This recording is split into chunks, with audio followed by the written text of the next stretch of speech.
Welcome to Behind the Fence. This is our show about life in the Sierra foothills, where we sit down with community leaders, local legends, and people who call Mariposa County home. I'm your host, Rick Blaylock. If you're enjoying these real conversations that we're having with the folks that help shape our community and help tell our local stories, especially today's guest, I hope you'll follow this show. I hope you'll share it with somebody who loves this town as much as I do. Today, I'm excited to be here with Greg Little. Greg, as you see, you probably guessed if you didn't know, Greg, along with his wife, Nicole, they own and operate the Mariposa Gazette. Greg, you are the head editor, correct? I'm the editor. You're the editor. Many of you probably know the Mariposa Gazette is the longest continuously published weekly newspaper in California. It was founded in 1854. Yep. Greg and his wife Nicole moved here in 2016 from Rexburg, Idaho, where you also worked in news and newspaper there. And now you're here and running this thing, right? Here we are, living the dream. Living the dream. Well, I'm thankful for you joining, spending some time with Absolutely, me today. Right. So I understand you moved here from Idaho, like I just said. Did you grow up there? No, I'm from Terre Haute, Indiana area, which is where Larry Bird played college basketball. Okay. I can tell you Larry Bird stories. Yeah, I was a sports writer there, actually. Okay. So I got into my career. And that's where I'm originally from. I've been in this business now 40 some years. So I went straight out of high school into journalism and haven't looked back. Although, did you go to college or did you just go straight I into went to writing, college for about 2 months and Yeah. said, I already had a job in newspaper. It's a different day, different time, Sure. I think, back then. And I got a job at the Terre Haute Tribune, it was back then. It's now the Tribune Star. It was actually right before they merged. And I got a job in the sports department because I love sports. And I worked there 5 years, part-time, and worked another job, actually building the Chicago Yellow Pages, of all things. Yeah. That's two big books. Monster books, yeah. But I knew I loved journalism so much that I stayed on that part-time job till I got my first full-time journalism job and have been all over America doing it since then. Excellent. Why journalism? What was that? What was it that intrigued you about that? Well, when I was in high school, there were two big events in this country. The first, obviously, was the Vietnam War. It ended when I was in high school. But I guess Vietnam War is obviously a major event. But the big event that got me into journalism was Watergate. I saw these two cub reporters at the Washington Post overturn a presidency, basically, and rightfully so. Sure. It needed to be done. It's interesting. Some people were asking me the other day, how did they find out about that break-in at the Watergate building that led to all that? And the answer that a lot of people don't realize, they were these two cub reporters. Every day they looked through the police reports and they saw a break-in at Democrat headquarters and went, why would anybody break into Democrat? There's no money there. There's none of that. That's how Watergate started. But that's what prompted me. I always liked writing. I was always pretty good at it, I thought. Anyway, from like 5th grade on, my teachers always said, you're a pretty good writer. But then when that happened and I was on the school newspaper in 7th grade, 8th grade, and in high school, once that happened, I said, that's what I want to do. Uncover things. And just investigate, but also, journalism can help communities and highlight a lot of things that otherwise won't get highlighted. The old saying, is we're a voice for the voiceless. Okay. And that's something that's intrigued me from the beginning, to help people that have nowhere to turn. Right. And we are that place to turn. And journalism is that from the beginning. Interesting. So Indiana. Yes. I know you moved here from Idaho. Was there a lot in between there's there? a lot in between. I actually left journalism. When I left Indiana, I left journalism for 4 years. I went and sold snowplows in Minnesota. Okay. If you're going to sell snowplows, That's the place to do it. that's the place to I'm do sure, it. yeah. I just got out of journalism. It got so personal for me. I had to leave it it was just personal. I actually had a guy threaten to kill me once, a school board member in Clinton, Indiana. I was all over a basketball coach and stuff. But he was so brilliant that he called me and said, I'm coming to your house to kill you. So I called the police and they got there first and he showed up with a gun. Wow. But I was taking things so personally, I decided I got to get out of this. So I went to Minnesota, moved to Minnesota, but I couldn't stand being out of it. So 4 years into that, I got a job in a little town called Wolf Point, Montana, that turned into actually my biggest moment in journalism. We can talk about that if you'd like at some point. But from there, I ended up moving to Lewistown, Montana, which is the center of the state. And then I spent a few years there, 4 years. It seemed like everywhere I was at. I was 5 years in Wolf Point, 4 years in Lewistown. Then I got a job in a place called Rock Springs, Wyoming, and as the editor there. And that's the first day I walked in up the stairs, I saw Nicole, and that's where we met. It was at the newspaper there. Okay. So that's how we met. And then from there, we moved to a town called Powell, Wyoming, which is right by Yellowstone. Then we took a big move to Tennessee, to Covington, Tennessee, which is near Memphis. Then we moved from there to Texas, where I was a publisher of a newspaper. Wait, how many states have you lived in? Well, from Texas, we moved back to Tennessee. Okay. Then and I worked at a business journal there for a few years. Then I went to Honesdale, Pennsylvania, which is right up on the New York border where Woodstock took place, which is kind of cool. Yeah. So from Pennsylvania, then I moved to Idaho, and then that's when I got here. So I've been in all over the place, all over the country. I would argue we have the best weather of everything you listed. Maybe not. That's one of the reasons I moved here. Yeah. We came here in February to look at this place. I'd never even been to California in my life. I've been everywhere else almost. Okay. I can name all the states. Sure. There's only Oregon, Washington, I still haven't been to, and 3 New England states, and Alaska and Hawaii.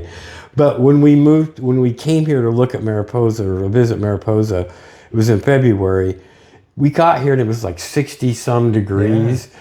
Yeah. When we left Idaho, there were 4 feet of snow on the roof of my house. So it was a huge factor. Let me tell you, I did a road trip right after Christmas this past year to visit a friend in Bismarck. Shout out to Joe. Bismarck, North Dakota. It was like 30 below wind chill. Mm-hmm.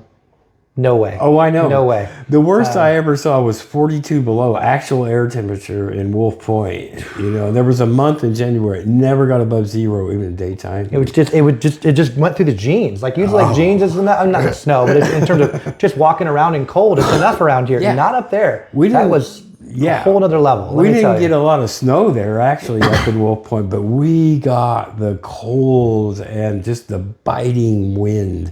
So I've lived Minnesota, you know, Montana, and then Wyoming was really bad too, you know. But then I also lived in, you know, South Central Texas, which was hot and muggy. It was horrible. So it couldn't have just been the weather. Why Mariposa? Well, that's a story in itself. You know, I moved to Idaho because, interestingly, the town of Rexburg is named after the Ricks family. The Ricks founded Rexburg. It's the Mormon church and all that thing. But the Ricks family founded Rexburg. Well, when we were looking around, when we were in Pennsylvania, other places, Nicole's, I don't know if his great-great-great-grandfather was the founder of Rexburg. So that personal connection, and then I liked the guy who ran the paper there. So that's how we got to Rexburg, but it was a corporate paper. And we could talk for hours about corporate journalism, and I hope we get into that. I think we will, yeah. I'm looking forward to it. But so in Rexburg, I was there 3 years, 3.5 years. We just bought a home. I thought, okay, I found, even though it was cold, I liked the town. It was a nice area. I've been there, yeah. And the corporation said, we don't need you editor anymore of this newspaper. So they gave me the choice of taking a big pay cut and just becoming a reporter and firing one of my reporters. And I said no. And I quit. I said, no, I'm done. Corporate kind of downsizing, consolidation. The corporate. We'll get there. We'll get there, I promise. I got a lot to say. So I was out of a job. Nicole was still working at that same newspaper that I left. And I was looking around going, I thought about, maybe this is it for me in journalism. Maybe I'm done. I've done my time. And I made the decision that the only way I would ever stay in journalism was if I ran the place or if we ran the place, because no corporations. And sure. This came up, the opportunity arose. It was basically a website ad said, come here and work and have a chance to buy the paper. So that's how that started. And we moved here, and 2 years, almost to the month later, we bought the Mariposa Gazette. Okay. And that's been 8 years ago. 8 years, 2018, right? 2018, we bought it in February, or March of February 2018, and then we've owned it for 8 years now. So you worked under the previous owner, yes, Dan Tucker. Yes. Does that sound right? Dan, I'd love to talk to you sometime. Come give me a call. You worked under him, and then had the opportunity to buy it and take it. That's what we did. Gotcha. When you took it over, and maybe you already answered it a little bit, but maybe you can expand. You talked about corporate versus independence. Mm-hmm. What was that vision when you took over the Gazette? What was your... Well, it was a terrible newspaper, and I knew that. That's kind of been my MO all across the country. I go into these really bad newspapers and turn them around. The Gazette before you took it over? Even when I worked here for 2 years, it's terrible. The previous owner was horrible. And I'll say that on camera. It's horrible newspaper, man. And had run it down in the ground, and it was all one-sided and all this stuff. Okay. And so... Wait, I got to know more. Tell me more. So because you worked under this for a while. 2 years I worked under this stuff. Give me an example of that. What do you, I'm not saying I disagree with you. I'm not saying I agree with you either. Tell me more. What was horrible about it? Like you one-sided by, give me an example. It was completely one-sided on things. There were incidents. Politically? Politically. So it had a politically had a right leaning. A right leaning. Yes. Okay. I saw incidents of stories that weren't published because of pressure from elected people, and that's not how I operate. Okay. And so that was my goal, was to take this newspaper, give it a voice, give it an editorial voice that leaned no way. Okay. That was anybody wants to, and it's still true to this day. You want to write a letter to the editor, write one. I'll print it. I print. I get accused of, it's always funny, I get accused, if I write a letter, you won't print it. I probably print 98% of the letters I get. The only ones I don't print are just the ones that are just libelous or just so out of bounds. Swearing too much or something of that nature? Stuff like that. Okay. But so there's no, your vision. I got to know more. I got to know more about, so you're saying there was a political stint that existed in the Gazette. Absolutely. While you worked here. Yes. And in taking ownership of the Gazette, your intention was to eliminate that.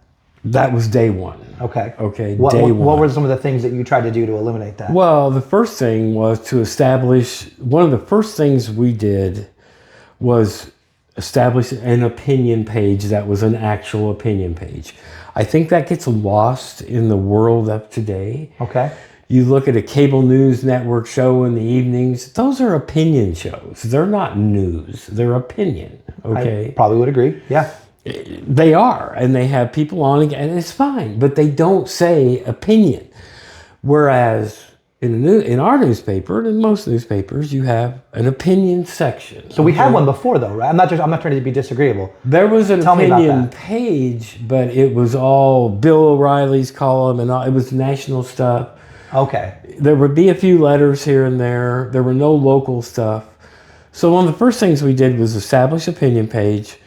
We got, and today now I have probably 6, 8, more than that, local columnists who write everything from medical stuff to Jessica, who I just lost, who wrote an inspirational column. It was excellent. I got to cut in. Shout out to Jessica Varney. Excellent columns. Yeah, Jess. It's going to be missed. I'm going to get you. And I'm going to get you to get on this show. But I'm going to get you back. So that was one thing we did. And welcome to all letters, welcome to all opinions, whatever thing you're on. Okay. We established political letter guidelines, which are still in place to this day. They're happening right now. We've got an election. It's election season. I'm hoping to talk to all the candidates. So our guidelines are, we'll run endorsement letters with a word limit. We'll do those kind of things. We'll run one story about somebody running, and then after that, it's advertising. That's how it should be. Sure. Okay. We cut the letters off the day early voting starts, so we don't have any influence from early voting on. Okay. Those kind of things. That was one of the first things we established. But we also established, to go back to when I got back into journalism, when newspapers were thriving, there were some basics. Local news, obviously, sports, education, around here, outdoors. Of course. We've established all those sections of the newspaper and which is old school. It's old school journalism. Sure. You have sports and education and local stuff. And we cover our supervisors, our school board, all those types of things was our vision. Okay. To make this what I call a hyper-local, or what Nicole calls a hyper-local, and me too, but she's the boss. So, Yeah, and I'll sure. explain that too. But to make it a local newspaper. Okay. Period. I want to talk more about that. We'll probably circle back to that in a bit. But That's I'm fine. curious. So you're coming in, you have a vision that's different than how it was run. What role do you think or believe that a newspaper like the Gazette, a locally owned newspaper, should play into a community like ours? Like, what does that look like to you? Well, I think, let me carve out a little caveat here. I think the Mariposa Gazette it's by far the most unique paper I've ever been at, just because it is part of the history, of Mariposa. We are the oldest business by far in Mariposa, by far. The next closest is Sierra Hotel was 1894, I think, when they strung a phone line from Merced. Yeah. So we are part of the history of the community, which I think embeds us into the community more than most newspapers. Okay. But our vision, the vision, I could go on forever about it, but the main thing is to report the news fairly and accurately, okay? We're human, we make mistakes, but to be accurate, to be fair. Okay. That's why you establish an opinion page. That's where the opinions go. I write my opinion every week. People write their opinions. But in the news part of the paper, which is all the rest of it, it's unbiased. It's right down the middle. It's a report the facts and let the people decide what they want to decide. Okay. I guess so you're saying that you feel that the community, that the paper, the company, if you will, which I agree, probably the whole company around, like you said before, Sierra Hotel, is so embedded in the community. So it has a role in reporting. I believe so. Right. So people look to the Gazette. I think there's no doubt about that. So tell me how do you, it's a big county, and I know that now you have an Eastern Madera County section covering things. That's a whole other story. We'll get there. But how do you decide, or your group decides, what stories to cover or not to cover? That's always an interesting question. Even the little school kids ask that when they do tours. How do you figure it out? Well, it's a judgment call. Some stories come to you, supervisor meetings, school board meetings, basketball games, festivals. Those stories are there, okay? The courts, we've focused a lot on the courts lately. Those stories are there. They happen. There's a time and a place and a day and all that. Something happens in the hearing. We talk about it. Other stories happen via the emergency police scanner. Oh boy, there's a fire. I'll tell you what, while we've been talking, I heard the beeper go off and I heard a lot of sirens. So hopefully there's nothing going on. Yeah, and that goes on. So some stories come that way. Mm-hmm. Some stories come to my email and say, hey, I got this story idea, you know, and some stories come with an envelope in the door without a signature and say, hey, little hot tip. You ought to look into this. Interesting. So stories come from a wide variety of places. And it's my job to then, oops, I hit the microphone. That's all right. No, we're good. With my Listen, hands, you know. I think our watchers are gracious. This is an amateur show. But my job then is to, I could have brought I still use a clipboard and a notebook and start writing down every week. Okay, here's what we have. And decide, you know, some come like I was just working on a story about the paint out that's coming up. They sent me the information, some photos. Okay. That goes on my list for next week. There's a whole list. Then I have to decide what goes on the front page. Right. What goes where, you know, a lot of that depends on how many pages are in the paper, what are they open slots. That's another question the young kids ask. How come some weeks there's 24 pages and some weeks there's 28 pages or some weeks there's 32? You know? I do not know. How come?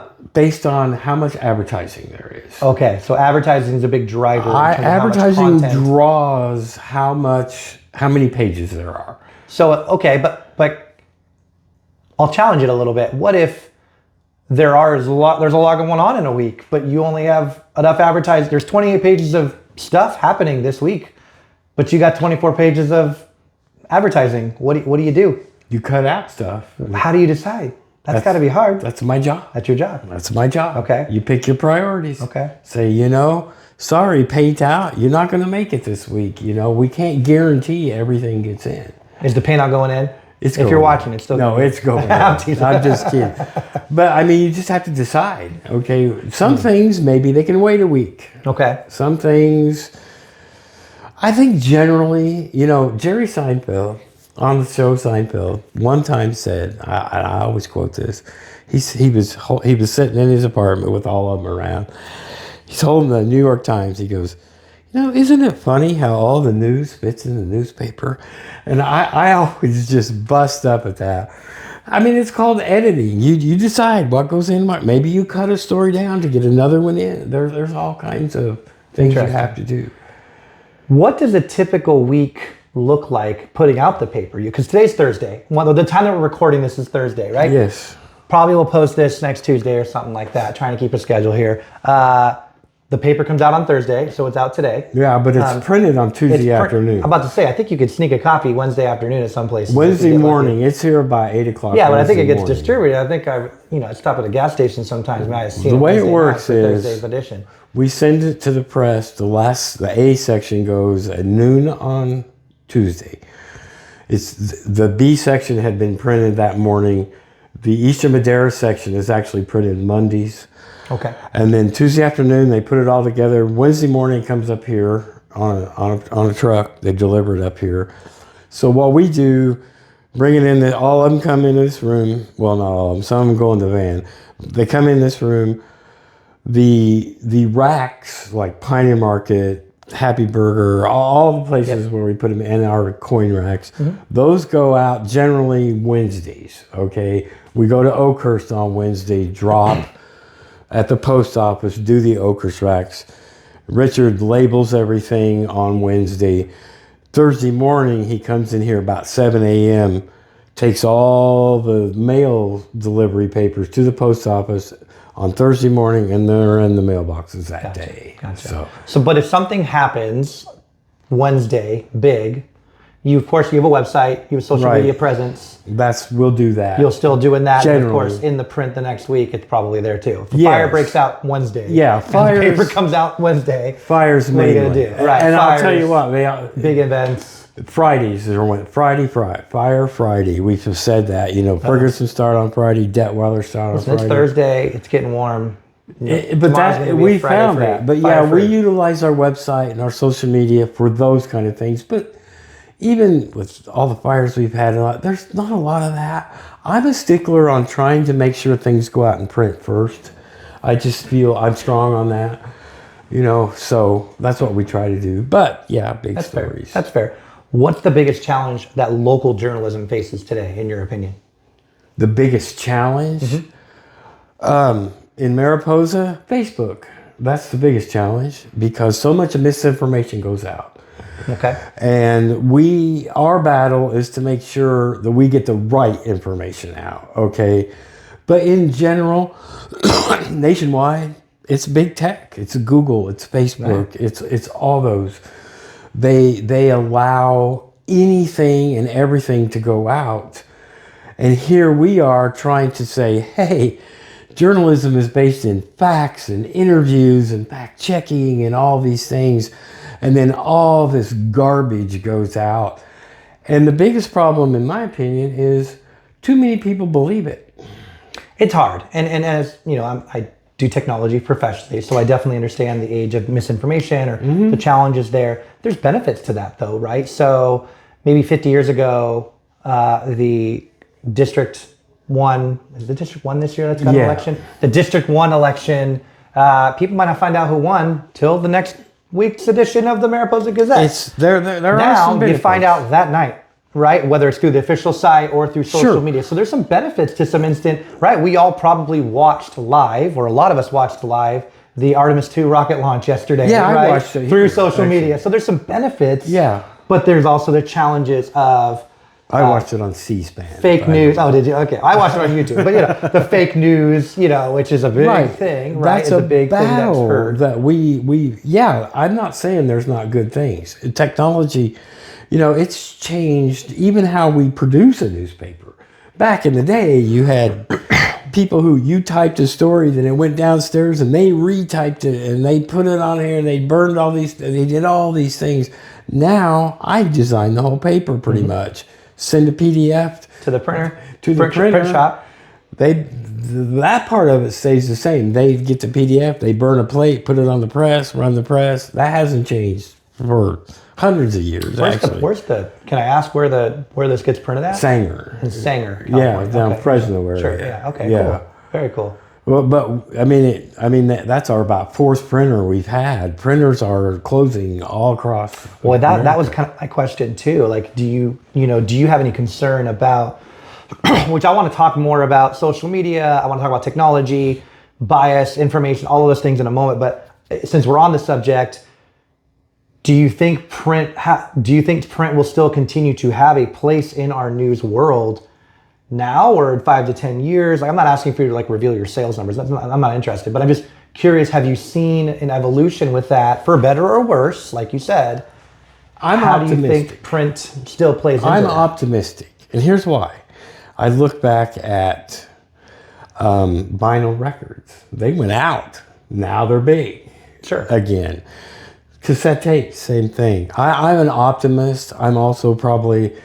if you look up old curmudgeon editor in the dictionary or the encyclopedia, my face. It's your face. Okay. I believe in print. I think it's, we've held our own here. We've actually grown our circulation here.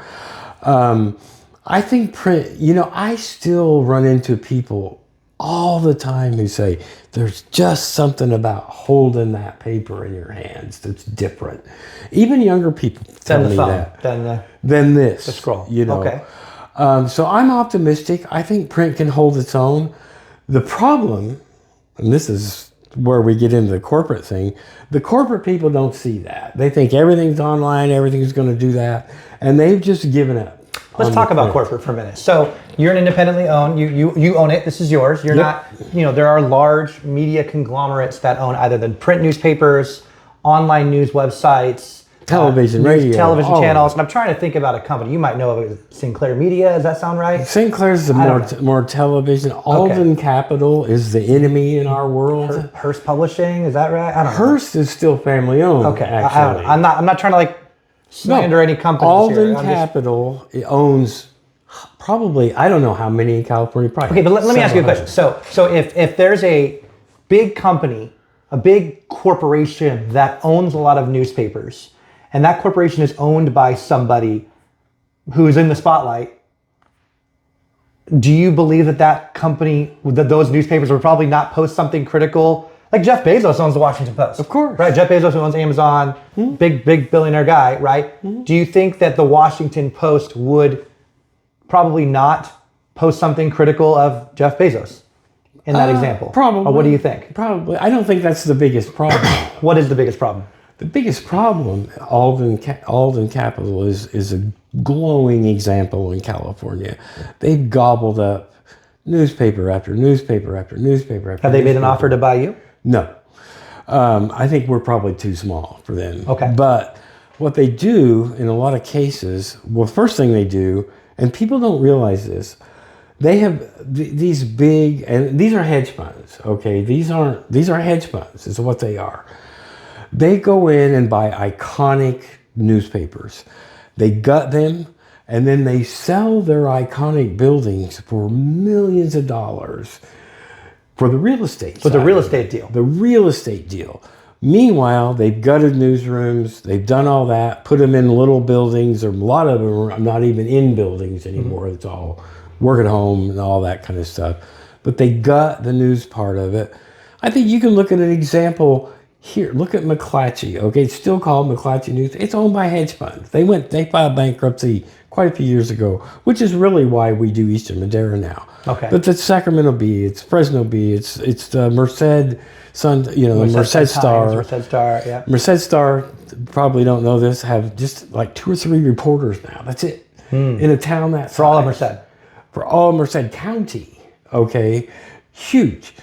That's what they do. They go in and they sold their building. It's now a police station over there. Interesting. Okay. So the biggest issue from your perspective is kind of a corporate greed.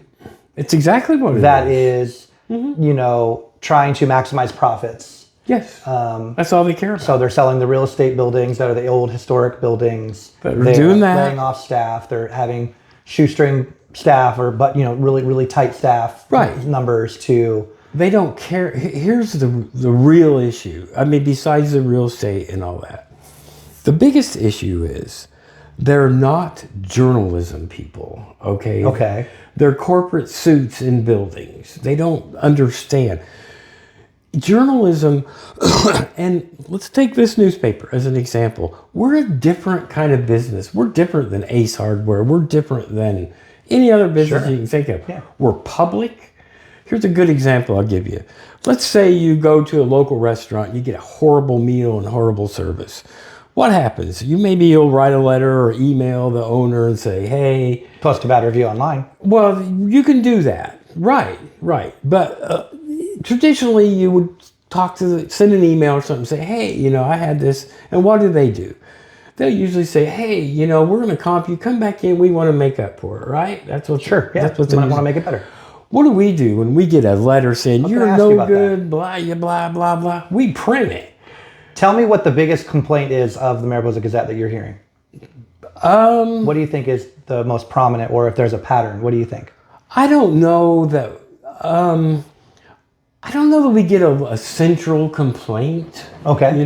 Like a theme. There's not like a theme. Not really. I mean, we'll get calls. Why weren't you at this, or why weren't you at that? It's like we can't be everywhere all at once. Fair. Have you ever had feedback from a community member or members that maybe made you rethink how you covered something? Or maybe you missed something, you were inaccurate, the B word, bias, like I don't know. They always accuse us of that. What do you think that's something that you've ever had to, adjusting my chair, that's something you've ever had to wrestle with maybe in terms of? Not at all. I know myself. We are biased on the opinion page. That's what it's called. So one of the things I know, for example, bias exists everywhere, right? Sure, Fair. we're We all have human bias. beings. I have a bias. You have a bias. I know judges, at least in California, have to attend bias reduction training courses to learn about their own bias and how that could influence their sentencing or their ruling on judgments of cases in people's lives. So where does bias fit into this, though? Is there, you, for example, you expressed earlier that you didn't like how the paper was run previously. Right. You felt that there was a bias There was a bias. What is your response to somebody that says there's a bias now? Come and show me. Okay. And they never do. Okay. I'll get a, you're blah, blah, blah. I say, well, Like what? Give me an example. you're left-wing You're left-wing. radical, Okay. or you're this. I say, okay, I'll get out the last 5 years worth of newspapers, lay them on the table, you show me. How do you balance? So like obviously the values and demographics of a community like Mariposa is different than the values and demographics of a community like San Francisco, obviously, yeah. Right? There's, and it's not left versus right inherently, but it's obvious that a community like Mariposa majority, has a certain belief system that is different from, like, say, San Francisco. How do you blend that as a news reporter, as an editor who's writing the news? How do you wrestle with that? Do you think that there's bias in news now in these corporations and these other papers? I don't know if there's so much bias. There's just lack of coverage. Lack of coverage. Okay. And I don't have any, I don't do anything with it. We're not biased. That's the golden rule 1 here.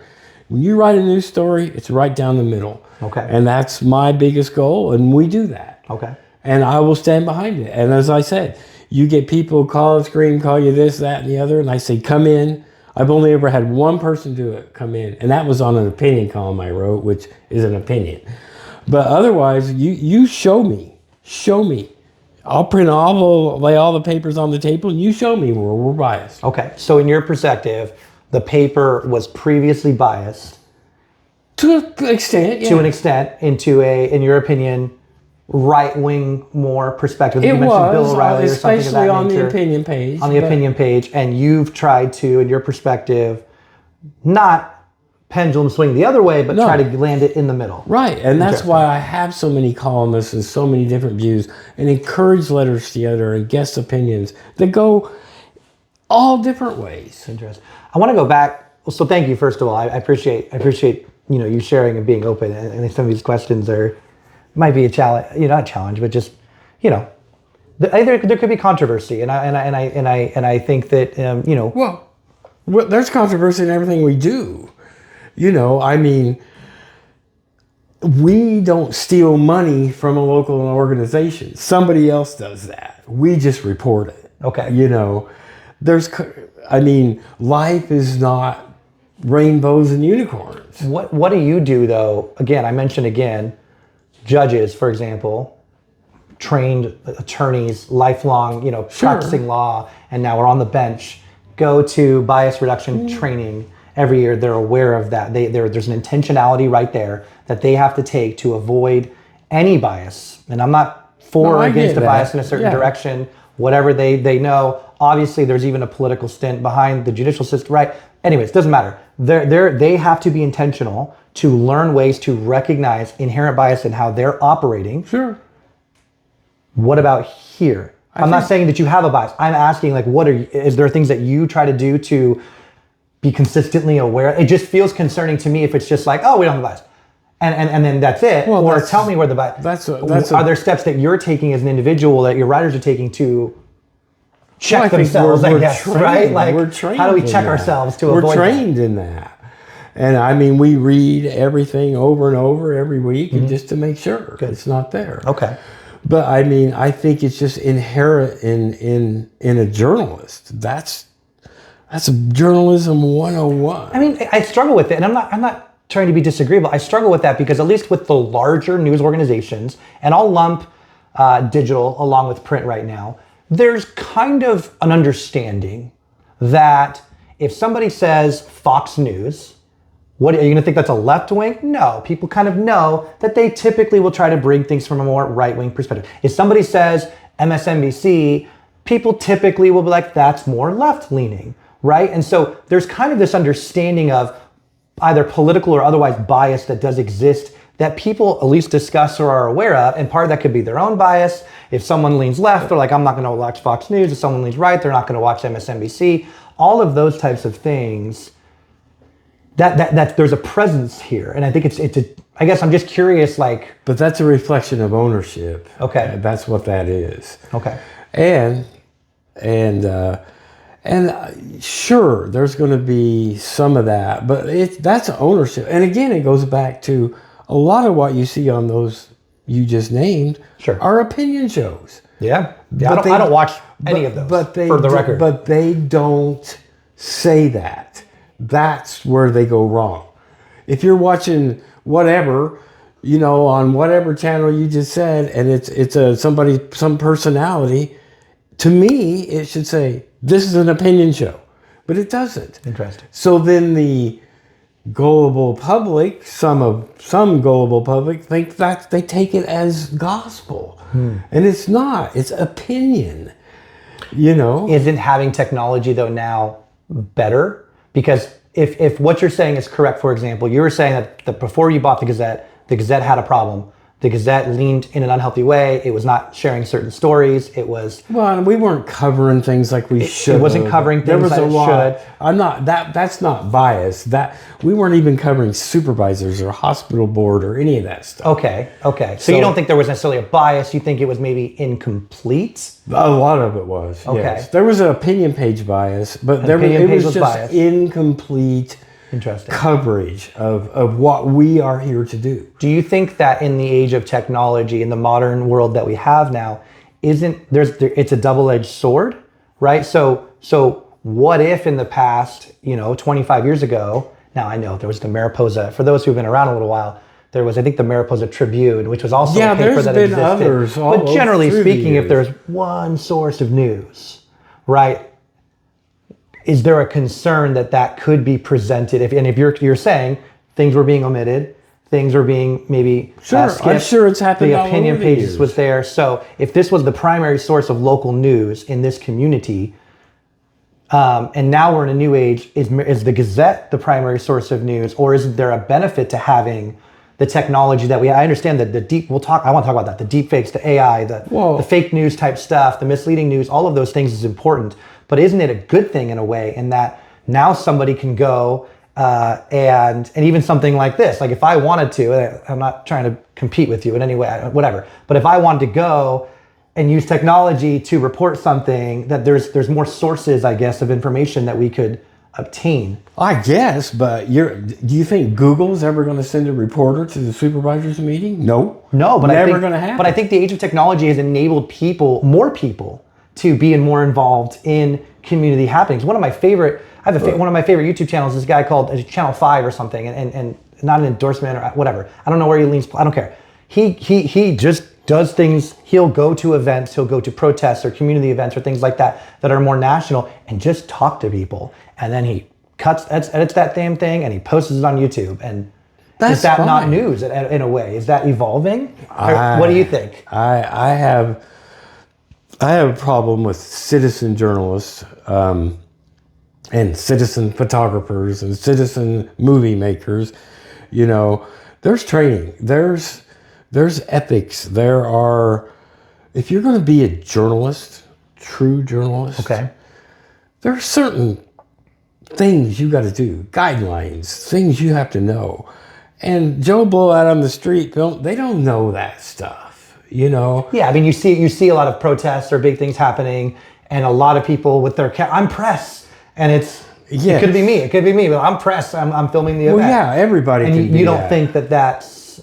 I think there's an inherent danger in that. What do you mean?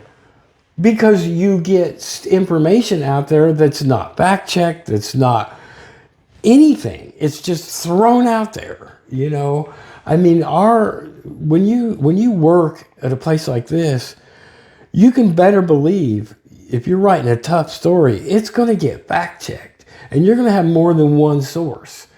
And I don't see that in a lot of that other stuff. I know what you're saying, that there's more availability, but that's why I used a double-edged sword term, right? There's some benefits because we can have more instant access. Yes, but is that a good thing or not? I'm not sure. I think it depends. I think we have a personal responsibility, of course, as individuals to evaluate what we're hearing, to evaluate what we're seeing, and to decide based off our values what we believe about the thing. But it's like the district supervisor election, right? There's 3 candidates. Yes. We hear what's going on. We might hear an article that's super pro, or someone might be like, I don't like this person because they're whatever, and I'm not going to name names. It's not my heart. But we as individuals, and it's not even my district. I have free You pass. got to decide. I can look at that if it was, and I could think of, and I can evaluate that based off of my own stuff. And now there's more access to information, right? There's more town halls. There's live interviews. I'm hoping to interview all of them here. Well, we're and just doing a talk about forum. it. You're doing your forum, right? It's on the 22nd. But see, that to me is a fundamental role of a local newspaper. We're going to do a forum, and then it's a more of a controlled thing where we can ask the questions and get honest answers up front, one-on-one, rather than some guy on Facebook going, this guy slept with that guy. Come on. Sure. I mean, that to me is the role that we should play. So would you have issue if, for me, and not literally me, I'm going to do this, but do you disagree, for example, with an approach of myself, and I want to sit down with the 3 candidates and I want to ask them specific questions about their vision and let them talk, say whatever they want, as long as they want, post it unedited. Do you see an issue? I'm not a journalist major. I'm an IT guy. But well, that's up to you. I mean, that's a First Amendment issue. I know that, my friend. But what I'm saying is like when it comes to these standards that you're talking about with journalism, and you're talking about not everybody can be a journalist. Well, how do we balance that? I don't know how you balance it, and that's one of the struggles with technology. I don't know how you balance it. I don't have a problem with you doing that. It doesn't bother me at all. But I do know that in our forum, I know how it's going to operate, and there are rules, and there are guidelines, and time limits, and all these things you put in place. Let me do a shout out for you again. When is that again, and where is it going to be? April 22nd. April 22nd. 6 p.m. at Mid-Pines Hall. Mid-Pines Hall. Live on KRYZ Radio. So it's going to be live on KRYZ. I want to talk about your radio because I know you have a show. Yes. So it's live on the radio. Yes.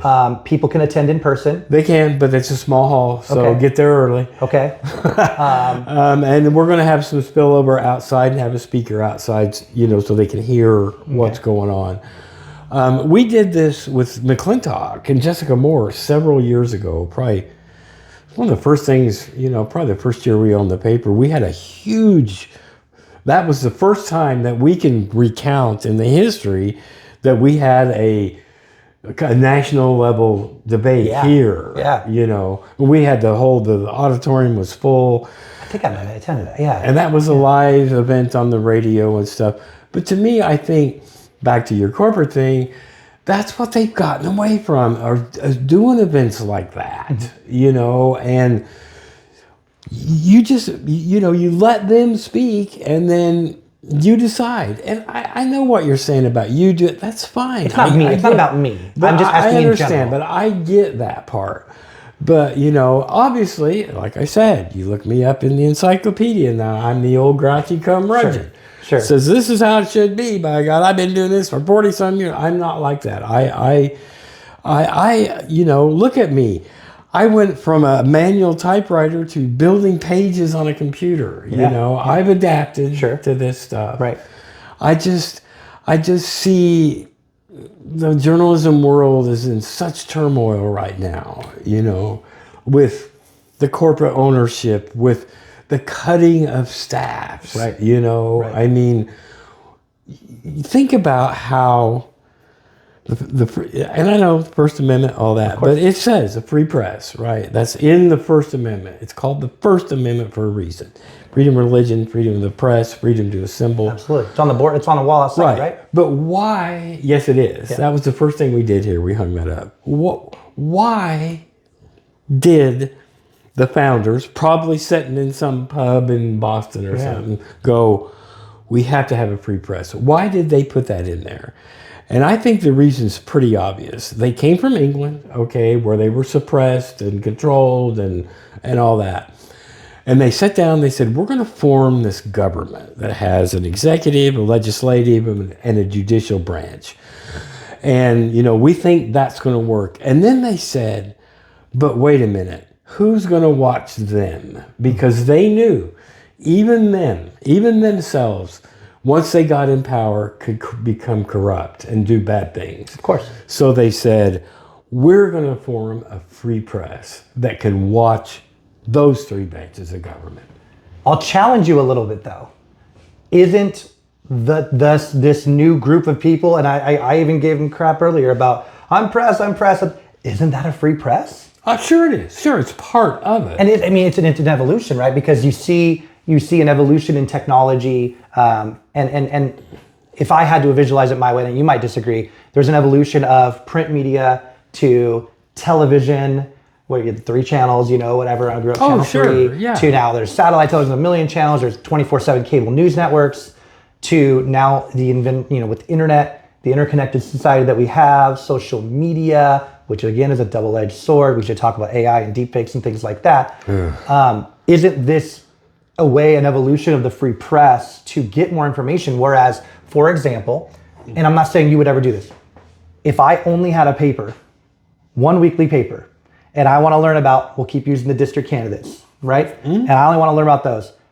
That editor, that author, again, not saying you, could choose to put whatever the hell they want on that thing. Sure. And it can be good and it can be bad, and they can omit things and they can include things, just like you accused the previous owner of doing. So that's a risk. And then with television, you have, I recall Bernie Sanders complaining, tell us your foreign policy, blah, blah, blah, in 30 seconds before we go to commercial. Go.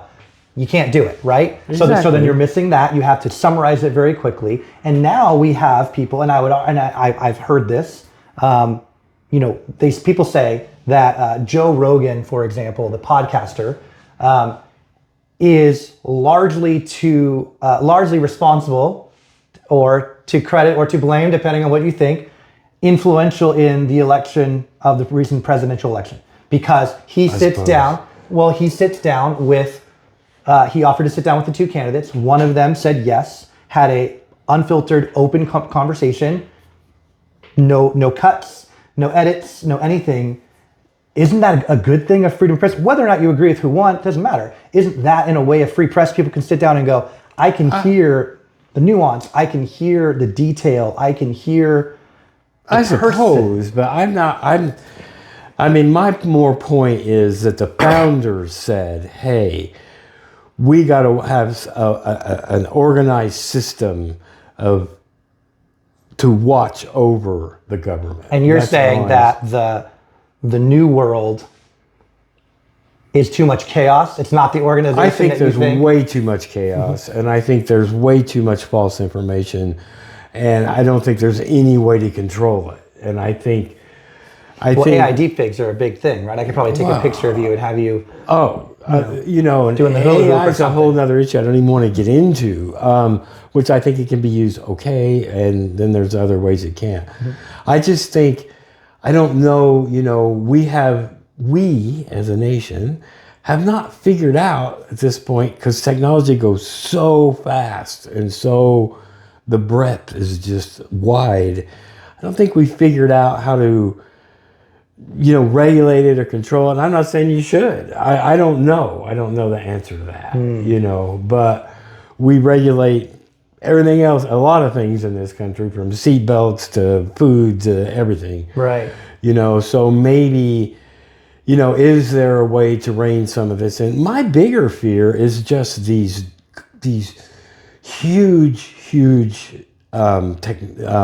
tech companies like Facebook and Google and Apple and all these, they can take my stories. They can buy a subscription for $50 a year online, get access to every story I have, and they can spread it out anywhere they want and make money off of it. Well, that's what AI models use, right? They pretty much scrape the internet and use to train their models. Right. So they probably have every paper this company has ever written. But they will, as I go back to my point, they will never have a reporter at a basketball game. They will never have a reporter at a supervisor's meeting. Yet they are monetizing off of me paying that reporter. Yes, they are. And that's not a good thing. And I agree with you. And that's why right now we formed a new group, statewide group, about a year, a little more ago, called the California Independent News Alliance. It's CINA for short. It's a group of 200 and some newspapers, some online only, mainly print, that are independently owned in the state of California. Papers like us. Our biggest, the member with the most papers has 18 up in Sacramento and North State. Gotcha. But he's independent. He's not a corporation. that corporation is another thing. We're technically a corporation, you Right, know, but you're talking about big conglomerates. He's not a big conglomerate. Yeah. So we formed this group. We had our first formal in-person meeting year ago, January. Then this past January, we all met up in Visalia and had our first conference. In 2 weeks, I'll be going to Sacramento. I'm meeting with a state senator with the California Economic Development Group, GoBiz is called, headed up by Dee Myers. And we're trying to make this point that these big tech companies are doing things and monetizing off of us, and what do we get out of it? You know, I mean, I'm not saying they shouldn't. I'm not saying it's a bad thing that maybe something from Yosemite that we talked about gets out, you know, all over the country. That's a good thing, right? Something you write gets picked up nationally. I'm not saying that's a bad thing. I'm saying how these big tech companies have so much money and so much power that you can't go up against them. You know, it's very difficult. They also, I agree, and I'm a huge, you know, advocate for, you know, using the technology appropriately. I've personally written articles myself. I had a little blog back in the day talking about AI usage, for example, and how, you know, people avoid it completely, which is probably not a good idea. Just like you're on a computer now, right? You probably swore you'd never use it, and here we are. Oh, no. I remember when I got my first email up in Montana. It's like, wow, I can do this. Yeah. So people, you know, a lot of people I know that, you know, never used, you know, swore off smartphones, and they have them now. You know, those types of things. And it's the same thing with AI. You also don't want to overuse it. And I feel like I'm getting better at, if I'm reading a post on social media, I'm like, you just like had ChatGPT or whatever, like, write this for you. Not you, literally. Not you, but just people I see. No, I don't think that's a good thing either. I think that there's what, if I'm hearing you correctly, the benefit of local news is the authenticity and the community connection. Absolutely. Would that be correct? Absolutely. I mean, I'll give you an example. In Tennessee, this it might sound like a small thing. Well, it's not a small thing, but anyway, there was this intersection, this road intersection, and there kept being accidents. And so, and the state, you know, transportation departments, they did their study. Oh, there's not enough here to, so we got involved as the newspaper, talked to people in the community, the local residents and stuff. And they're saying, look, they can study all they want, but there's all these accidents here. Got the attention of the local state representative, you know. Within about a year, they put a 4-way stop up, and the accident stopped. Okay. I think these are things that local news can do to help society, you know, for the betterment of that, you know, raising awareness. Well, that's actually a public safety issue. Sure, yeah. But again, a voice for the voiceless. In Tennessee, there was, and I could go on forever on this one, but there was this. One of the biggest stories I've ever done in my life. It involved sewage sludge, not your sexy Kardashian issue. There, it's not right. No, but everybody generates it, and every town and county and everything has to deal with it. What happens when you flush the toilet? Do you know? I know from my house, but yeah. Well, yeah, sure. in a septic. But if you're in a town, of course, where does it go? Yeah, exactly. It goes to the sewer plant, right? And then what happens to it? Okay. Well, there's a lot of different things that I never knew much about sewage sludge till all this come up. But one thing that can happen to it is what they can do. A lot of that, they can take it, dry it out. Okay. I know this is kind of gross, but it's true. They dry it out. They do all these processes. And then you can get it to a point where you can actually land apply it, okay, into fields and plow it into the fields, and it will regenerate. There's a method to do that. Okay. So that was the method this town was supposedly using. The problem was this company was taking this liquid sludge, dumping it out by the Mississippi River in these fields, not covering it up, and it was running into the river, running into the ground. So I had some people approach me and said, hey, we've got and there was a community out there, and it was a poor community. The people were poor, living in, kind of rundown trailers and things like that. They had they were telling me, these guys were telling me, these people are dying of cancer and all this stuff. So I went out and I caught this company dumping this sludge, this raw sludge, sewage sludge onto these fields. We went into me and these two guys who first approached me on it, two old redneck guys in Tennessee, great guys. And they took me in a boat on one of the tributaries to the Mississippi. And we come across this snake there was a big log in the water, and it was bigger than the log. Okay. We call it the sludge snake. What it turned out was Slim Fast. All Slim Fast products were made in this town. Okay. Well, you can think about, what does Slim Fast do? What does it do? It takes all the fat out of everything. So all that fat was going into the city sewage thing. Then they were dumping it out there. These snakes are growing big, and the chemicals in the water. And so I exposed all that. Okay. It took me a year before I wrote a story, a year of investigating to get all the facts, to talk to people, to do all these things. We come out with this big, and it was a year-long series, basically. In the end, a new mayor actually got elected because of all this. They passed a bond and built a sewage sludge treatment plant. And it's still in operation to this day. I know that's a long way to get to what the local news can do. But those are the types of things we can do. The voice to the voiceless. Exactly. That's what you said. We had these people dying of cancer, had nowhere to turn, and we exposed all these things. Is there a local story happening that you've been trying to raise awareness about that you don't think is hitting home? Here? Yeah. I can't tell you about it. I have 2 or 3 that are in the works. Okay. That I've been sitting on for. Is there something that you've released maybe in these past papers that didn't hit home the way you thought it would at public? No, I don't think so. Okay. It's fascinating, to see. It's always fascinating to watch our weekly rack sales. Some weeks you never know. I mean, some weeks are good, some weeks are not. They're usually generally pretty steady. Some weeks we sell out.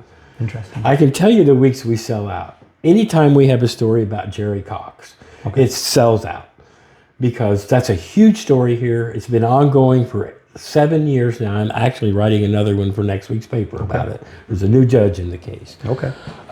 There's a scoop for next week that's coming out. Wow, yeah. So, yeah, I mean, but there are 2 or 3 other stories that I think are pretty big stories here that I've been working on. I noticed, for example, a few months ago, there was I think it was on the front page, there was an article about somebody, you don't know who, I don't know, but and maybe this is alluding to your future story that you want to talk about, that's fine, but somebody was asking for public records requests between the Gazette and a Board of Supervisors member. Yes. That was, I think, a front page story. Do you want to talk about,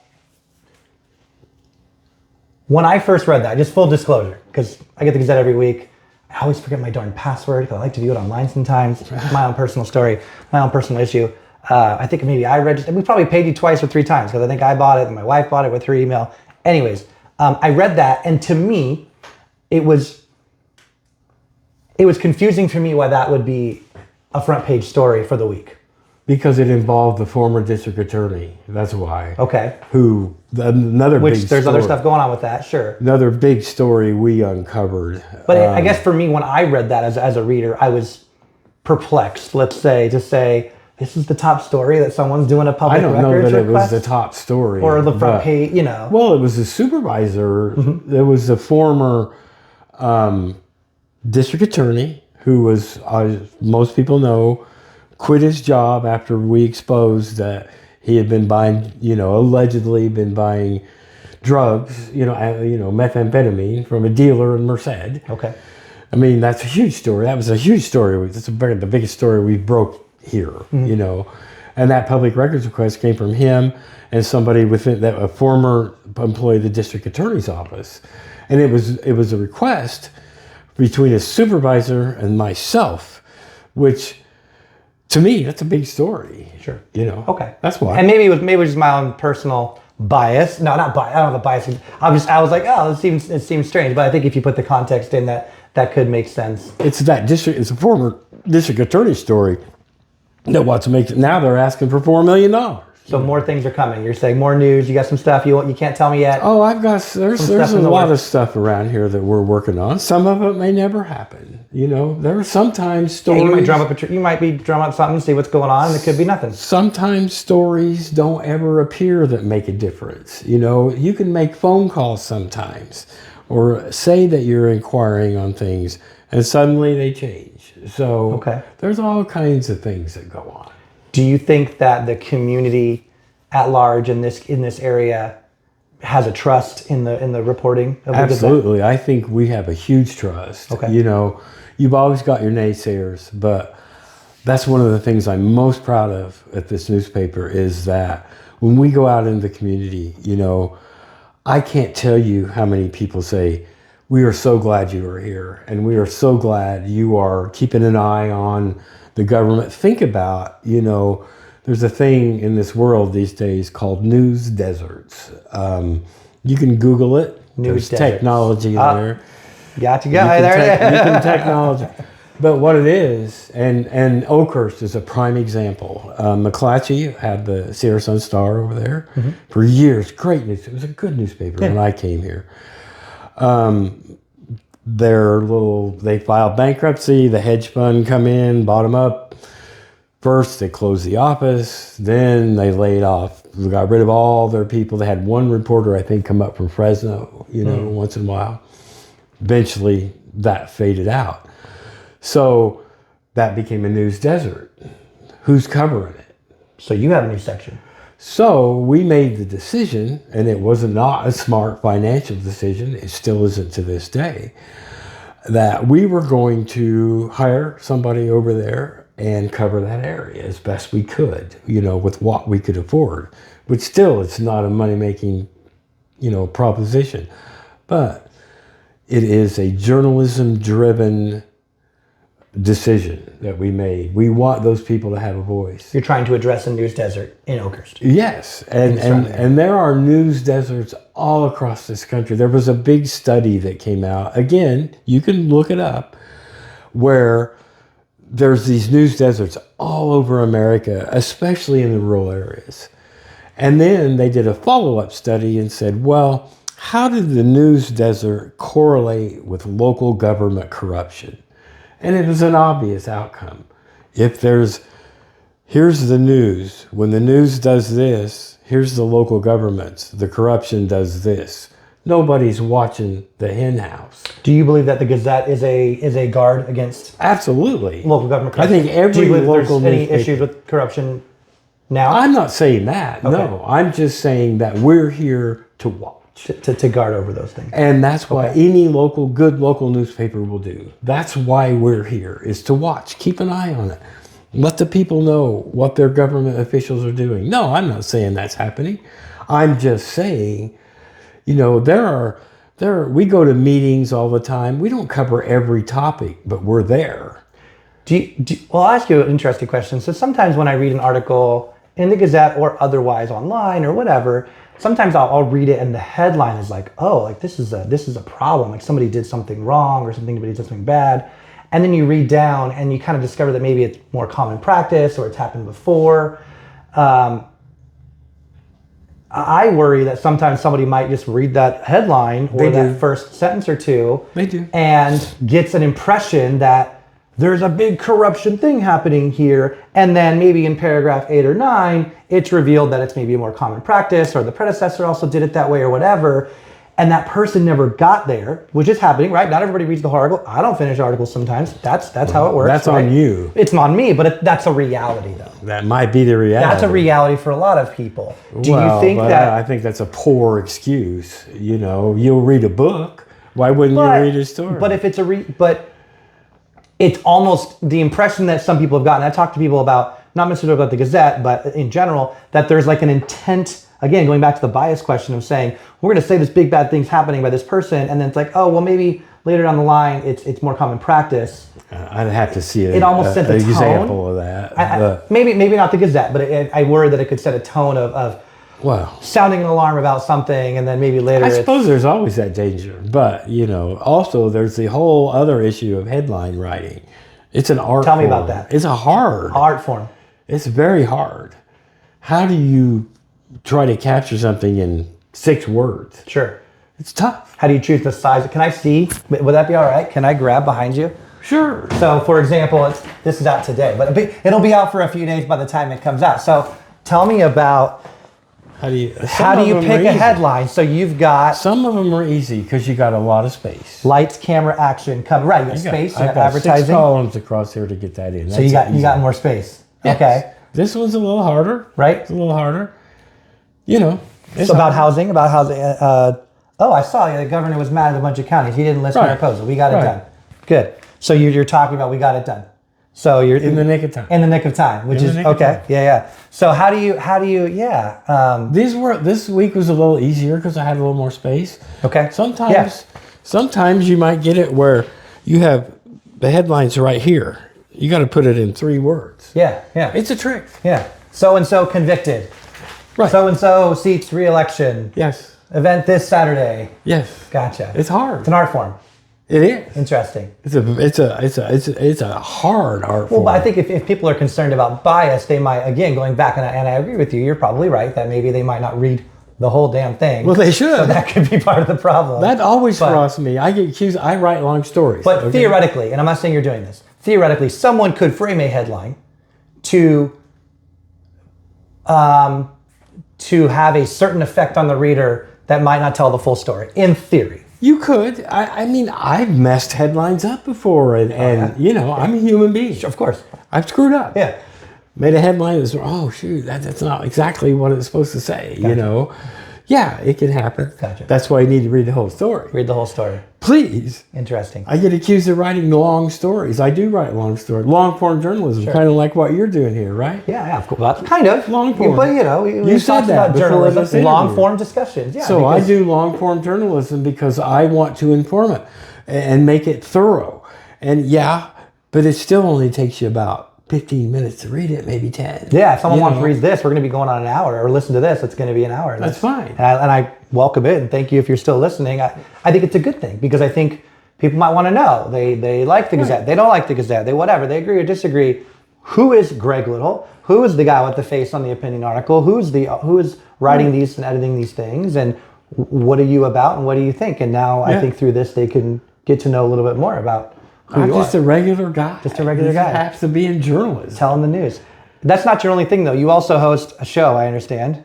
I do have a radio show. Tell us about that. It's called Greg's Little Rock Show. Okay. It's on Friday nights, 6 o'clock, and replays Monday at 2 as a plug there. Yeah. No, I started, and I'm coming up in about a month. It'll be 6 years on the air. It's a 1-hour show. What's the station? KRYZ 98.5 LPFM, Mariposa, California. Online, krYZradio.org, or download the app, and you can listen to it anywhere you get it. 98.5 is the main FM. You can get online, you can do the app. But most people listen to the app because you can take that app and pair it with your big stereo system. Or you can listen to it from anywhere if you're not anywhere. No fuzzies. And the show is classic rock. Okay. It's classic rock music. All right. Which is, it's basically, this show came out of COVID. It came out of the late Ron Udache, who said, you need to do a show. But when COVID struck, I was like, dang, I got some time. I can do. My childhood dream was to do a rock radio show. Isn't that every kid's Probably. It was probably mine at one time or another, yeah. Yeah. So 6 years ago, I went, all right, I'm going to try this thing.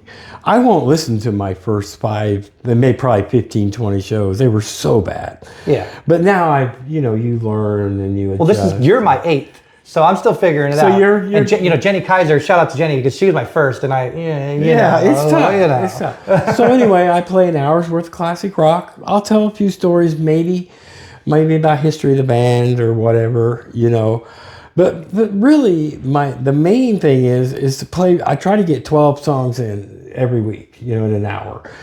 And it's an interesting exercise. Song 6 minutes, 2 minutes, 8 minutes. But it's just something I've always wanted to do. And I'm also on the KRYZ radio board. Okay. So, I'd love to talk to whoever's in charge, and we could talk more about that radio, do a show on his too. I'm sure I could get Gina. That would be great. Although she might she's going to give you a hard time Uh-oh. because her radio show's over the garden fence. So Is it really? Yes, has been for years. Well, I'm not meaning to step on toes here. Well, she Behind the thinks- Fence is the initial name, but it can definitely evolve. When she learned that, she went, Oh no! So I did not know. She's a What's her wonderful- name? Jean Ann Pine. Jan Pine. I did not mean to step on any toes. She'll I love promise. to talk to I you. promise. We'll She's a talk. great person. And maybe Great maybe person. we can evolve or I shoot, could hook you up. Yeah, that I would be think. great. I could do that. So Anyway, yeah, I do this radio show, and then nobody even probably knows this. It'll come out next week. Last night we did we recorded a political forum between the two assessor candidates. okay. And so that'll be on the radio over the next few weeks. I'm going to write a story about it for the next paper.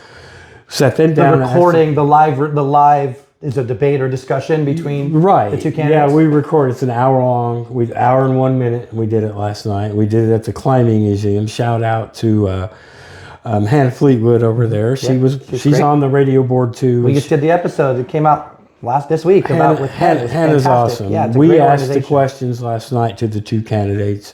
Another way, so that was a Gazette and KRYZ collaboration, as is our upcoming debate. So, Excellent. Yeah. Well, anything else that Yes. what did I miss? If you don't mind, Please. I would like to tell you just a brief story about my the biggest thing I think I've ever done in journalism. Let's go. Yeah. That was in a town I told you earlier. It's called Wolf Point, Montana. Mm-hmm. It's one of only 2 county seats in America that is located on an Indian reservation. Okay. It's the Fort Peck Indian Reservations where I lived.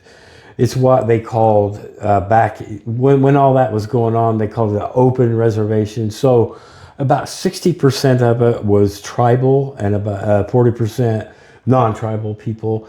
But there were ranches and farms and all that there. It is a different kind of setting. The other county seat's Polson, Montana, over by Glacier National Park. That's on an Indian reservation. Okay. So one year, there were, and I don't quote me on this, as people tell me all the time. I love being able to do that. I think in the town was Wolf Point. It's a town about this size, a little bigger, 3,000 or so people. There were 7 murders in that town of 3,000 one year. One of those murders took place in the alley of where I lived, and it was a guy I knew.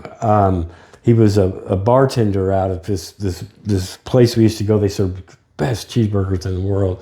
We'd go out there. Tommy was his name. He was killed I was home. It was in the evening. There was a big ruckus, and ran out there in the alley, and there was Tommy in the house. A guy had come. Tommy was dating this one guy's ex-girlfriend. Okay, sure. Stabbed him with knives and everything. But, and it got into a whole issue of jurisdiction on an Indian reservation. Okay? There's huge jurisdictional issues.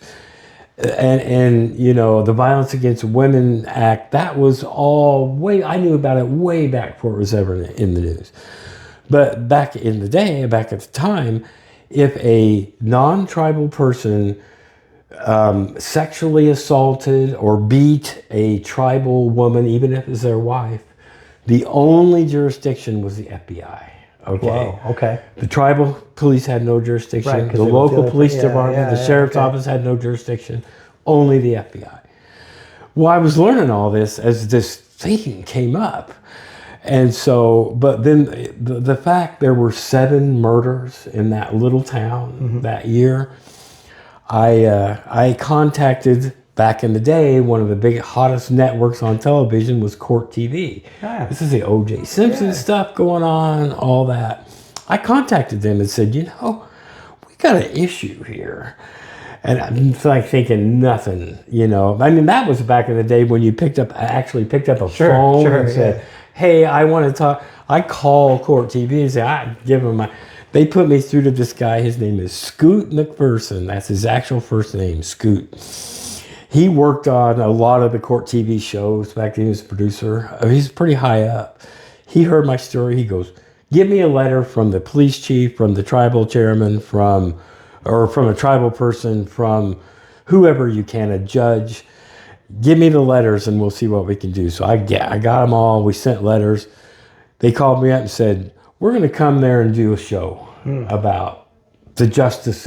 It became much more than the murder. It became the whole justice system on reservations. The tribal justice system. The tribal, not just the tribal, not just but the federal justice system. The jurisdictional concerns, yeah. When that happened, the closest FBI agents didn't even live on the reservation. They lived 50 miles away in another town called Glasgow. So anyway, I don't want to ramble on here, but anyway, they ended up coming and filmed a 1-hour show about, and I was on the panel. They filmed in the local high school. I was on the panel. The local police chief was on the panel. The tribal judge was on the panel. Kicking and screaming, the U.S. attorney was on the panel. We drug her up there from Billings, 350 miles away.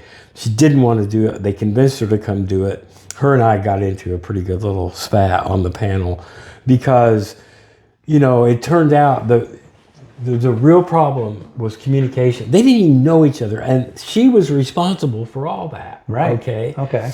Sherry Matucci was her name, and so we filmed the show. What it boiled down to was nobody was talking to each other. The tribal people were doing their thing.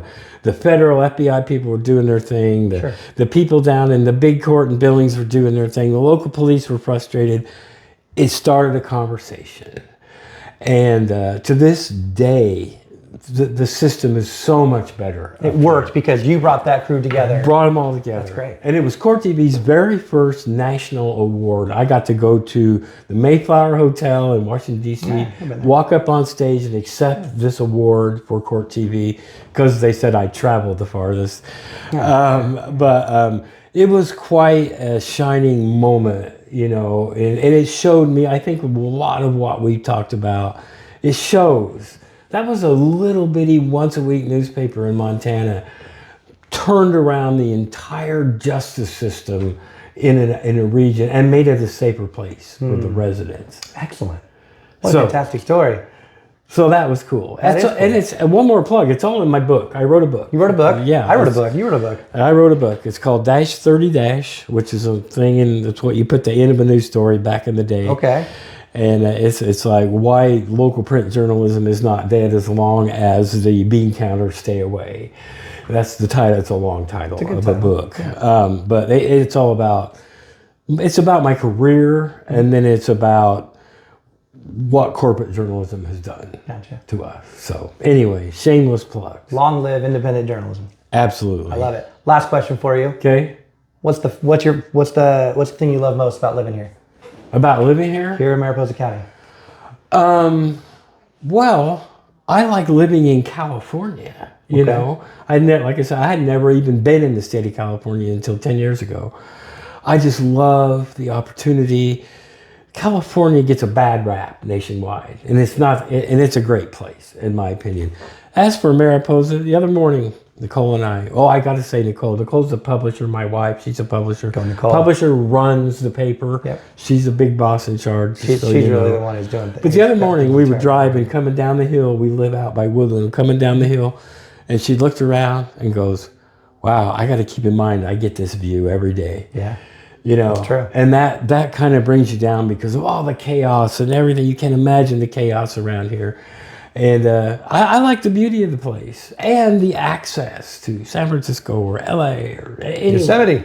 Yosemite. Here we are. Yeah. Though not in the summer, it's just too much. Yeah. The locals know. But no, I'm from a town called Libertyville, Indiana, population 200 if you count the chickens. Okay. So I'm a country boy at heart. Sure. And I've always worked in the rural settings. I love the rural settings. So and just one final side note, I've been here 10 years. That's twice as long as I've ever been anywhere in my life, except for I was going to ask you that because I was like, hey, you've been around. I mean, 5 years was the most. Hey, I own is your time short here? Own the place, own the house. You're stuck with me. No intention to sell. You're here. Not right now. You're here for I think eventually our goal is to make sure this goes into the proper hands. Okay. Eventually. Sure. That might be 10 years from now, 20 years from now. The Mariposa Gazette is an institution in Mariposa, and we want to make sure it stays that. It will, as long as we own it, it will never get into corporate hands, period.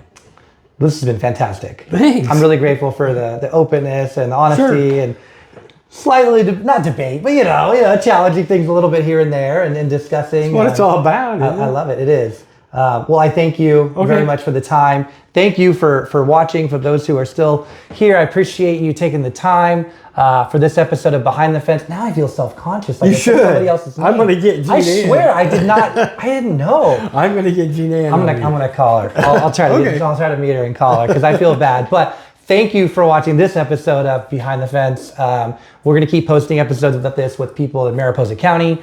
Hopefully every week. If you enjoy these episodes, we're on YouTube, we're on Spotify, we're on Apple Podcasts.